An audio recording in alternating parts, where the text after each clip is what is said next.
Today's lesson, I'm going to talk about meditation. Om Namah Shivaya. Alright? The Om, you see what you hear the monks or the Buddhist, chanting, multiple reasons. They call it the music of the spheres, is one of the references that's always made. Different vibrations give you different feelings, different frequencies, different mindsets. There's a difference between the spirit, the energy, the mind, and the body. Everything is a different faculty for each item. All right, you only got so much time to figure this shit out.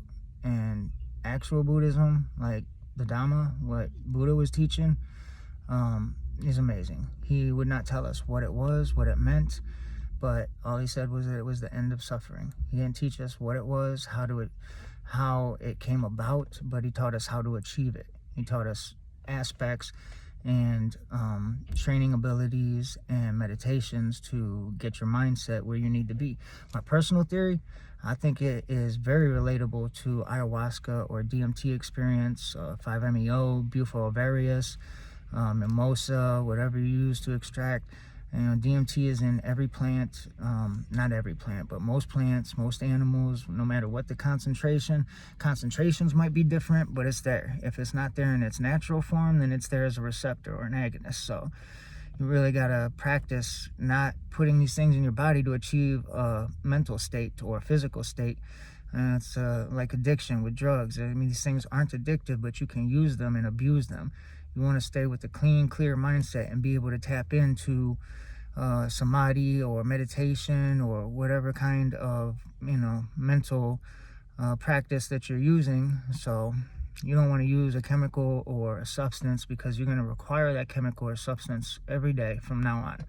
You need to figure out a way to live with it. It's a mindset. It is a lifestyle. It's not a habit. It's not a practice. It is not a religion. A lot of people think Buddhism or Samadhi's religion. Has nothing to do with religion. Quite the opposite, actually. They teach against putting everything that you are into a certain religion because it's just another addiction.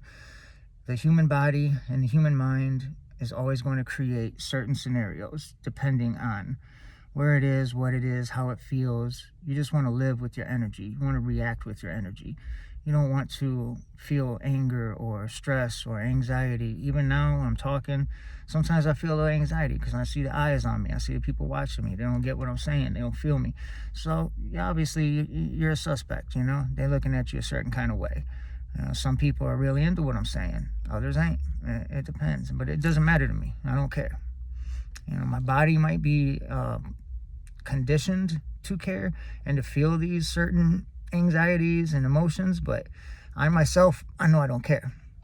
Even though I'm in the situation, I still feel the anxiety sometimes because that's how my body was conditioned to interpret these scenarios or situations. So the root of meditation, in regards to samadhi and a few other practices, there's Shakti, there's Kundalini, but Kundalini is a very dangerous practice. It's not something you just want to jump into.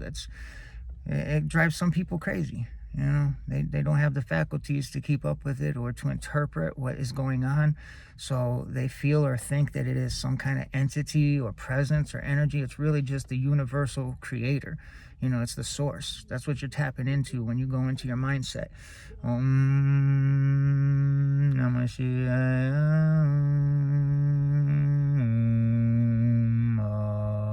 Om Namah Shivaya. Those vibrations, just when you're doing something, you're not thinking. And that's the course, that's the process. You want to not think. You want to have no mind. You ever seen The Last Samurai? Too much mind, no mind. Heart. You don't want to think with your brain. Your brain is not a good leader. Your heart, that's a good leader. Make your brain a follower. Don't let it lead. You got to disengage from all that you know. You got to disengage from everything that you've done. You got to disengage all of the anxieties and depressions. And because until you stop attaching emotion to everyday life, you're always going to want your way. You're always going to be upset about something. You're always going to want more money, more sex, more women, more houses, more friends, more fame. It's a never-ending spiral. Even Jesus Christ talked about it. You know, in his teachings and his presence, he said this water will never run dry.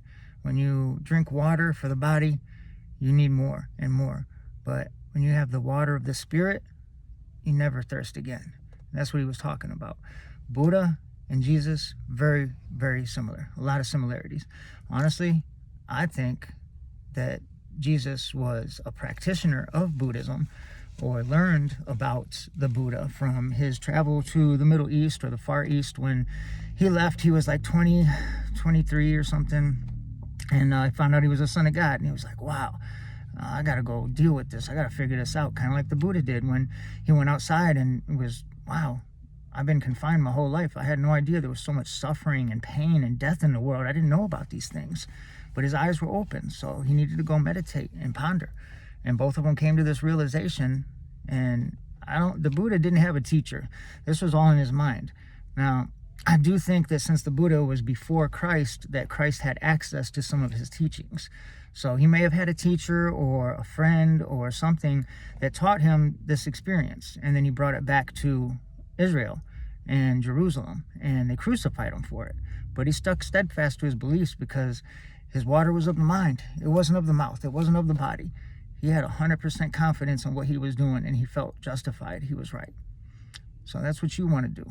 You want to be like Christ. You know, that WWJD, it's a lot more serious than you think it is. Keep up the work, man. You got to keep pushing. Never give up.